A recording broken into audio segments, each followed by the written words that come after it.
Details చూద్దాం. Hyderabad Narsingi police station లో singer Mangli ఫిర్యాదు చేశారు. 150 కోట్ల రూపాయల మోసానికి పాల్పడినట్లు తనపై ఆరోపణలు చేసిన న్యాయవాది సుబ్బారావుపై మంగ్లీ ఫిర్యాదు చేశారు.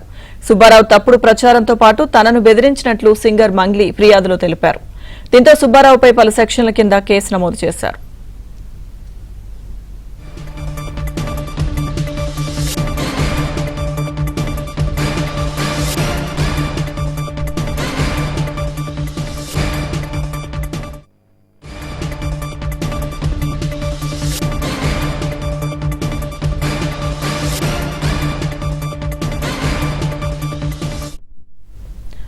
సింగర్ మంగ్లీ ఆమె సోదరుడు శివపై పంజాగుట్టలో కేసు నమోదైన ఘటనలో న్యాయవాది సుబ్బారావు కీలక వ్యాఖ్యలు చేశారు.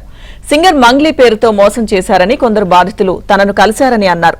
తమ విచారణలో ఈ మోసంలో మంగ్లీతో పాటు ఆమె సోదరుడు శివ, మధు అనే వ్యక్తి ఉన్నట్టు తేలిందన్నారు. కేసు వెనక్కి తీసుకోవాలని మంగ్లీతో పాటు మిగిలిన వారు డబ్బులు ఆఫర్ చేశారన్నారు. తాను కేసు వెనక్కి తీసుకోకపోవడంతో కేంద్ర మంత్రి పేరు చెప్పి బెదిరించారని చెప్పారు. తెలుగు రాష్ట్రాలతో పాటు కర్ణాటకలోనూ బాధితులున్నారని న్యాయవాది సుబ్బారావు అన్నారు. ఒక వివాదం నా దగ్గరికి వచ్చినప్పుడు నేను తనను సంప్రదిస్తే తను ఆరోగెంట్గా మాట్లాడి ఒక సెంట్రల్ మినిస్టర్ పేరు చెప్పి నన్ను బెదిరించింది. నేను ఎందుకు ఫోన్ చేశా? వివరణ కోరటం కోసం ఫోన్ చేశా. నువ్వు నన్ను బెదిరిస్తాను, నాకు తెలియదనో నాకు లేదనో ఇలాంటివి చెప్పాలి. అలాంటివి ఏం చెప్పకుండా నన్ను డైరెక్ట్గా బెదిరింపులకు పాల్పడినప్పుడు నేను మీడియా సమావేశం పెట్టి బాధితులందరినీ తీసుకొచ్చి వాళ్ళకి జరిగిన అన్యాయం అంతా కూడా మీడియా ద్వారా ప్రవేశపెట్టడం జరిగింది. సో అదైన తర్వాత మంగ్లీ నాకు కంటిన్యూస్గా ఫోన్లు చేసి, సార్ నన్ను క్షమించండి, నేను మీతో మాట్లాడిన తప్పే, నన్ను క్షమించండి, వీడియోలు డిలీట్ చేయించండి, కేసులో మమ్మల్ని యాడ్ చేయకండి, అది ఇదని చెప్పేసి మాట్లాడడం జరిగింది. సో దానికి నేను ఒప్పుకోపోయేసరికి వాళ్ళ అడ్వకేట్ ద్వారా ఆర్బిట్రేషన్కి వేణు ఉడుగుల గారు వాళ్ళ అడ్వకేట్ ద్వారా నన్ను వాళ్ళ ఇక్కడ పంజాగుట్టలో పూజారి నాగేశ్వర గారి ఆఫీస్కి ఇన్వైట్ చేయడం జరిగింది. సో ఇన్వైట్ చేసినప్పుడు నేను అక్కడికి వెళ్ళి బాధితులందరినీ తీసుకుని అక్కడికి వెళ్ళినప్పుడు వాళ్ళకి న్యాయం చేయరట. ఏంటి, వాళ్ళకి డబ్బులు ఇవ్వమన్నా, నా బాధ్యతలకు డబ్బులు ఇచ్చేయండి, వాళ్ళు కేసు వాపసు తీసుకుంటారంటే డబ్బులు నా దగ్గర ఎక్కడ ఉన్నాయి, మరి ఎవరి దగ్గర ఉన్నాయి, పలానోడి దగ్గర ఉన్నాయి, మరి వాడి మీద కేసు పెడతారని అంటే వాడి మీద నేను కేసు పెట్టను.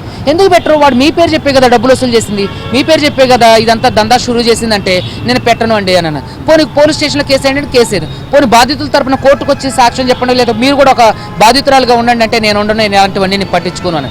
సో వాళ్ళ తమ్ముడు డైరెక్ట్గా ఇందులో పెట్టుబడి పెట్టడానికి ఉండు, దానికి సంబంధించిన ఆధారాలు, ఫోటో ప్రూఫ్స్ అన్ని కూడా అంతకుముందు మీడియాకి ఇవ్వడం జరిగింది. ఈ ప్రధాన నిందితుడు మధుతో మంగ్లీకి డైరెక్ట్ సంబంధాలు ఉన్నాయి.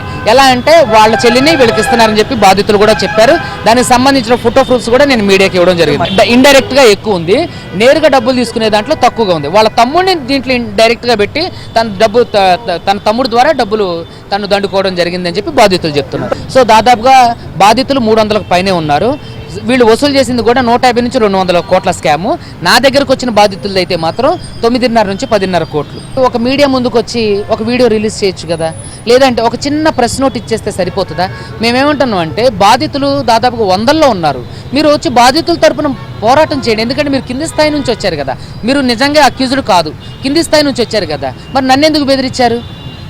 మీరు కింది స్థాయి నుంచి వచ్చిన వాళ్ళ తరపున మీరు నిలబడండి. లేదంటే మీ పేరు చెప్పి దందా చేస్తున్న వాడి మీద మీరు ఎందుకు కేసు పెట్టి ఎఫ్ఐఆర్ చేయించట్లేదు? నువ్వు రమావత్ మధు బెదిరించండి, మంగ్లీ వాళ్ళ తమ్ముడు బెదిరించి చంపేస్తామని. రమావత్ మధు ఫస్ట్ ఈ ఇష్యూ స్టార్ట్ అయినప్పుడు ఇట్లా మైక్రో ఫైనాన్స్ పేరుతో మీ పేరు మీద రమావత్ మధు అనేటోడు మీద మీ పేరు మీద ఇట్లా చేస్తానంటే రమావత్ మధునే డైరెక్ట్గా తన పర్సనల్ నెంబర్ తీసుకొని నాకు డైరెక్ట్ కాన్ఫరెన్స్ కలిపి నన్ను కలవమని చెప్పింది. రమావత్ మధుకి మంగ్లీకి ఉన్న సంబంధం ఏంటి అని అంటే బాధితులు చెప్పే ఇన్ఫర్మేషన్ ఏంటంటే మంగ్లీ వాళ్ళ చిన్న చెల్లిని రమావత్ మధుకి ఇచ్చి పెళ్లి చేయబోతున్నారు. సో కాబట్టే దాన్ని ఇతని వ్యాపారాలన్నీ కూడా మంగ్లీ వాళ్ళ తమ్ముడు శివ రమావత్ మధుతో ఉండి దగ్గరుండి చూసుకుంటున్నాడు. సో దానికి సంబంధించిన ఫోటోలు, వీడియోలు కూడా మీకు మీడియాకి ఇవ్వడం జరిగింది. ఫ్లాట్లు వెంచర్స్ వేసి రియల్ ఎస్టేట్లో మీకు డబ్బులు ఇస్తామని చెప్పేసి 10 లక్షలు పెట్టిన వాళ్ళకి, 5 లక్షలు పెట్టిన వాళ్ళకి 2 సెంట్ల భూమి ఎక్స్ట్రా ఇస్తామని చెప్పేసి ఇట్లా గోల్డ్ ఫైనాన్స్ ఇట్లా రకరకాల బిజినెస్ అని చెప్పి గోకుల్ నందన ఇండియా ఇన్ఫ్రా ప్రైవేట్ లిమిటెడ్ అని ఒక కంపెనీ పెట్టి దాని ద్వారా వీళ్ళన్ని డబ్బులు సేకరించి వాళ్ళు దండుకోవడం జరిగింది.